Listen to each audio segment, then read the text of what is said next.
People can be faster than you. They can be stronger than you. They can be better than you. They can be smarter than you. But if you have the right pace, if you have the right angle, if you have the right work ethic, if you have the right patience to wait for the play, you can win. Figure out what you actually want and allocate the proper amount of time. Keep cutting shit down until you have 2-3 good hours of work a day, 2 good hours to yourself, 3-4 hours to your wife and kids every day. Like whatever those things are in your life. I know what they are for me, so those are the examples that I use. I know you're a collegiate athlete. I was a collegiate athlete. And one of the things that I loved about sports, and I'm glad you talked, the reason why my kids are in sports, I have no expectation that my kids are going to be elite athletes, professional athletes, and like that. It's the lessons that come with sports. And one of the things that, you know, speaking of coaches, a coach took me under their wing at an early age and really taught me that I've used my entire life is this next play attitude, right? Like you'll see so many people in life, and you can use the sports analogy or business or whatever, is like a play won't go right. A move doesn't go correctly. And instead of, you know, doing what I'll talk about as the right thing, they ruminate on it. They're thinking about it. They can't get over the fact that they missed a tackle or they missed a shot or whatever else. And one of the things is just next play attitude, right? I can quickly think about what didn't I do on that play, and now it's on to the next play. Right? Like there's another, like they're about to hike the ball again and I need to do my job. Mm-hmm. Right. And I think that that's a really important piece. That's like an underlying message of what you're talking about. Analyze it quickly, get through the emotions and use it to your advantage and move on. Yeah. I love sports analogies, and more specifically, I love sports stories. So like you just saying that takes me right back to like 2 things, one short, one a little bit longer. So the short one is like, remember playing backyard football with your neighbors, and it was Hail Mary. It was Hail Mary all day, every day.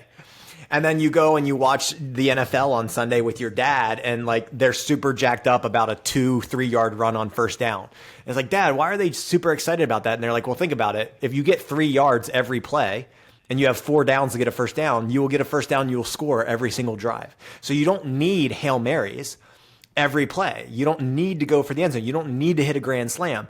That was the short lesson. The actual story that I want to tell is like 4th grade is the first year I could play football. And thankfully I had great football coaches all through my life. And that was my main sport. That's what I went to college for, and was thankfully on national championship Appalachian State football team the year we beat Michigan and beat Joe Flacco at Delaware in the national championship. Great story. 4th grade, I remember, I know exactly where I was. I know the elementary school. I know the field that we practiced on. I know where I'm standing. I'm 36. So this is probably when I was 11 or 12, 4th grade, whatever it was. And my coaches were teaching me the pursuit angle for the first time. And it was like, hey, if you're the outside linebacker on this side of the field and they're running that way, and you know you're not going to come straight across to make the tackle because they're just too far over. You need to use what's called the pursuit angle. You need to go angle yourself downfield, run as fast as you can, and we promise you can cut that person off if you start early enough. And so our coaches, they're probably in their late 20s, early 30s, but they're adults to me at 11, 12. They were the running backs, and they would run as fast as they could. And then we would do the pursuit angle. And every now and again, we'd catch them. Sometimes we didn't, whatever. Fast forward to my sophomore year of high school. So I'm 15, 16 at the time. We're playing a school. The running back on this school is the fastest kid in the state of Pennsylvania. His name was Knowledge Timmons. He was trying to qualify for the Olympics. He ran like an 11-something 100-meter dash in high school. They would run this sweep play with him where he just comes across the backside of the line, hike it, hand it to him, and he was just so fast, he'd loop around the outside and run down the field. And I saw it on tape. Well, I was the left cornerback. So he lined up on my side. He goes in motion, and as soon as he went in motion, I knew what was going to happen. He was going to get the sweep. And they were like 65, 70 yards away from the end zone. So as soon as he went in motion, I just started taking off downfield, like complete angle to the goalpost, basically the pylon. And I have it in my sophomore year highlight tape. He gets this ball, and no one was even fucking close to him. He just ran around the outside and blew past our entire defense. And all you see on film is just me chugging down at this angle. And I didn't make the tackle. I, quote, caught him at like the 1 yard line, but he already had them. Like So like he just went in, right? But the video showed my not pun intended because his name was knowledge. It showed my knowledge on one, being able to read film and understand what the play was. Two, that I ran my ass off regardless of what anyone else on the defense did. And three, that I understood pursuit angle and that I almost made the play on the fastest kid in the state. And I put it in my film. I didn't make the tackle. But like, what is the lesson there? Sorry for that long-winded story. What's the lesson there? People can be faster than you. They can be stronger than you. They can be better than you. They can be smarter than you. But if you have the right pace, if you have the right angle, if you have the right work ethic, if you have the right patience to wait for the play, you can win. Yeah, and the other piece to add to that is if you did the underlying work, the practice, right? Like all the things that led to that moment, right? You had to take the coaching, you had to work on it in practice, and that's where a lot of people kind of fall short. They don't want to do the unsexy, out of the limelight, like kind of like grinding everyday practice work. They just want it the highlight reel. Yep. Right. And they just want it to happen in the game, but it's not going to happen in the game if you didn't do all the shit, the years of work that like you did to get to that moment. And to prove your point, like what happened the next play, not the very next play, but later in the game, I had an interception and I had a fumble recovery as a 10th grader on varsity, right? Like that didn't happen at my school. So that was a big deal to me. And like the difference, so like the hard thing that I struggled with building businesses and still do is because I was an athlete. So here's the downside to athletics when it comes to entrepreneurship or high achieving. The downside to athletics is I grew up that there was a scoreboard. I grew up that there was a start and there was an end time to a game. And that put in all the practice, put in all the work, but at the end of the day, there was a game. And so this is like the finite game versus the infinite game. In sports, it's a finite game. There's a start, there's an end, there's rules, there's a scoreboard. We understand who's winning and losing at the end of the day. Business is not that. Business is an infinite game. There are laws, but at the end of the day, there's really no rules to business. Like you run your business, there's principles to business, but like you might do something different than me. In the same realm. Like I post to social media more than you. It doesn't mean I do it better or not. I just do it differently. My results are going to be different than you, but that doesn't mean I'm winning. It doesn't mean I'm getting a better life than you just because I have whatever it may be, more revenue, more profit, like all these metrics. So like growing my first business, it was like, what's the KPI? What's the most important thing? Oh, it's revenue. No, it's profit. No, it's cash flow. No, it's employee retention. No, it's client retention. No, it's how much your clients pay you. No, it's how much they stay with you. And like, I'm not downplaying data, but I struggled with that because I needed a scoreboard because I was a football player.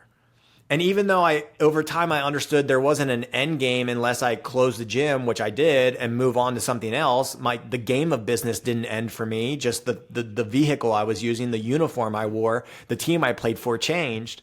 I still struggle with that. Because I'm such a KPI metric driven, what's the number that means I'm succeeding? So I've had to evolve from, okay, the data matters for the success of the business, but that doesn't matter for the success of me and if I'm enjoying what I do. And so I've had to like hone in on my feelings and how the results are tied to what I envision for my life. So coming full circle, that's what we're doing at the Tactical Empire. We have to have this pseudo broad stroke vision of what we want in the main areas of our life. Then we deduce down to the next 12-month goals. Then we deduce it down to the next 30 to 90-day actions I need to take to hopefully get closer to that thing.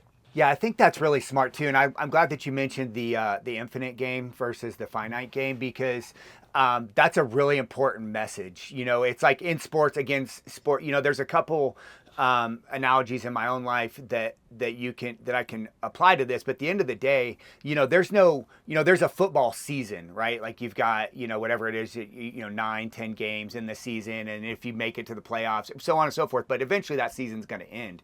But with family, finances, you know, freedom and fitness, there is no season. Right. Those happen all the time. There's no, you know, and you have to kind of figure out a way to keep those going at, all the time. And that's where people need to figure out, where you talked about, you know, way earlier in the conversation, is how do I create a sustainable process for making this happen? I'm also, you mentioned something too that I've been thinking about a lot, is a lot of people are very outcome driven. Like you talked about the KPIs or the scoreboard, right? People are like, they're looking at that a lot. And I talk a lot about being process driven. But as I get on in the game more, in the game of business, in the game of life, I'm realizing that it's not an either or, because it's a bit of a paradox. You kind of have to look at like if you're not looking at your KPIs, if you're not looking at your business metrics or your metrics in your family, fitness, whichever thing, then you don't really know what process to follow. So you really do have to, you just can't get so locked on to either one. You kind of have to have the ability to harness both. Yeah, I love that you bring this up, and not to fall down the rabbit hole, but like in the inner circle, especially when I work with men one-on-one, like they do fall into this either or mentality. And the thing that I say is like, it's not either or, it's this and. Especially when it comes to finances. They're like, I want to save for my kids' college. I want to have a retirement. I need to have a vacation fund. I need to have an emergency fund. And they have different tools for each one of those. I'm like, well, it's not either or. Like either you save for retirement or you have a 529 plan. Like you can do it all. Now, I don't want you to have all those different accounts. If you're in the inner circle, so you know what we teach. We're big practitioners of the infinite banking concept. We believe that you can have one financial tool for all of those things. So you can have this and that, and we want you to drive it through high early cash value life insurance and practice infinite banking. But this same mentality goes for every area of your life. It's like, oh, I can either have my health or overwork and have wealth. It's like, no, like prioritize your health and you'll be more energetic at your job and you'll get a higher income and you'll build your business and you'll have more energy and you'll be more efficient. And it's like, oh, I either work 4 hours a day and cut my income or I work 10 hours a day and have more income. No, you can buy back your time. You can prioritize your schedule. You can put in guardrails. You can work 4 hours a day and make way more money and have more time to yourself, have more time with your wife. That's what I've done. Like I've had to. Did I believe in it early? I was optimistic, but I'm an optimistic realist. So it was like, I don't know if this will work for me. So I had to prove it to myself. And I've proved it to myself that you can have this and that. So if you're listening to this and you're in this, like, I'm in this dichotomy where like, if I do this, I'm going to lose this. No. Like, figure out what you actually want. Get rid of the bullshit that's not getting you closer to that, and allocate the proper amount of time, not what you think you need. Like keep cutting shit down until you have 2-3 good hours of work a day, 1 good hour to yourself, 2 good hours to yourself, 3-4 hours to your wife and kids every day. Like whatever those things are in your life. I know what they are for me. So those are the examples that I use. But I think we're hitting the nail on the head with this, Athan. Yeah. I like the idea of a minimum viable product. You know what I mean? Like in terms of like, let me distill this down to the very basics, the minimum amount that is effective. Right. And like you said, it's a trial and error thing. You don't really know what that is until you've kind of, and like you said, for a lot of us, it's different. Each of us has a little bit of a different mix.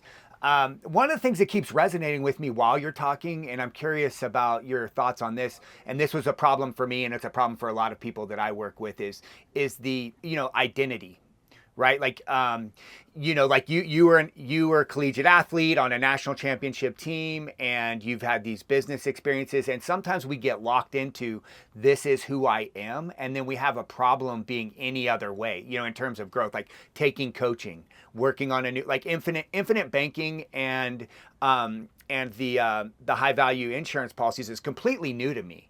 So to me, it hasn't, no, that's not what I do. That my first thing is like, that's not who I am. That's not what I do. Although that's not really how I'm approaching it, but someone could get caught into that. I'm kind of curious about like where you see identity becoming a stumbling block for people. I mean, that was me when I stopped playing college football 2 years in and sat on the couch for 3 months.